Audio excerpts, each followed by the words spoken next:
In the time when the world was still half-formed and the great forests of Europe stretched from the farthest mountains to the endless seas, there was a place hidden deep within the trees, a place where no man dared to walk. It was called the Whispering Forest. For centuries, the people of the nearby villages spoke of strange voices that could be heard in the trees, voices that were neither human nor animal, but something older, something that had been there long before men built their homes and tilled the soil. At the center of the Whispering Forest stood an ancient oak, larger and older than any tree in the world. Its roots were said to stretch deep into the earth, to the very heart of the world, where the ancient spirits of the land slept. The villagers believed that the tree was the source of the forest's power, and it was forbidden to enter the deep woods, for those who did often never returned. But this was not always the way. Long ago, the people lived in harmony with the forest. They respected the ancient tree and the spirits who guarded it, offering gifts and singing songs of peace to ensure that the forest would provide them with game, wood, and water. The spirits of the Whispering Forest were once gentle, protective guardians of the land. But then came the day of breaking. It was in the time of King Hagan, a mighty warlord who ruled the land with iron and fire. His kingdom stretched from the northern mountains to the southern valleys, and his armies were feared throughout the land. But King Hagan was not satisfied. He had heard tales of the great oak in the Whispering Forest and the ancient power it held. Some said the tree's heart contained a stone of unimaginable strength, a stone that could make its wielder invincible.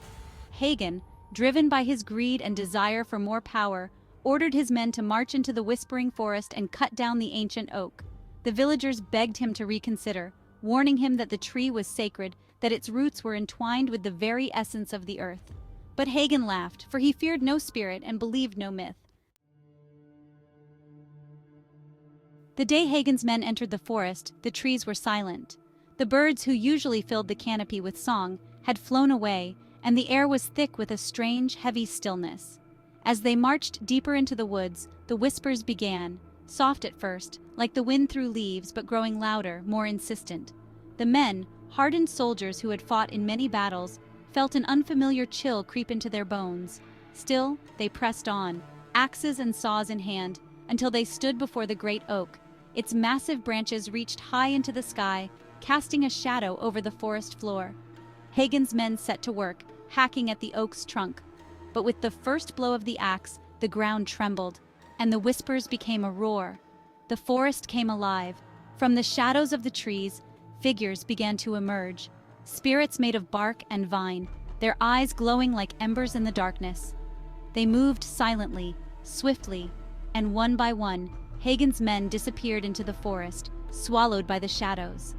The last thing they heard before the darkness took them were the whispers, now clear as words. The heart of the earth is not for man to take. And there, standing before the tree, was a figure unlike any he had seen. A woman, but not human.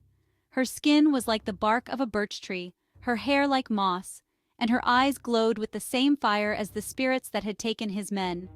She was Irana, the guardian of the Whispering Forest, the protector of the ancient oak. Irana spoke, her voice carrying the weight of the wind, the earth, and the trees. "You have brought ruin to this sacred place, Hagan. You sought power where there was none for you to take. The forest is alive, and it does not belong to you." Hagan, proud and unafraid, raised his sword, shouting that he would not be threatened by a spirit. But as he stepped forward, the ground beneath him cracked open, and from the earth rose roots and vines, wrapping around his legs, pulling him down. The more he struggled, the tighter the roots became. Irena looked upon him, her expression neither angry nor kind. "You will not die, King Hagan, for death is a mercy you do not deserve. Instead, you will live as part of the forest, forever bound to the place you sought to destroy." And with those words, the roots pulled Hagan into the earth, and the forest swallowed him whole.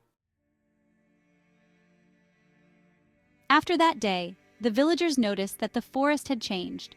The whispers grew louder, and the trees seemed to move when no wind was blowing. The once gentle spirits had become vengeful, and those who entered the forest without respect or reverence for the ancient oak never returned. It is said that King Hagan still walks the whispering forest, not as a man, but as a twisted, root-covered creature, bound to the earth for all eternity.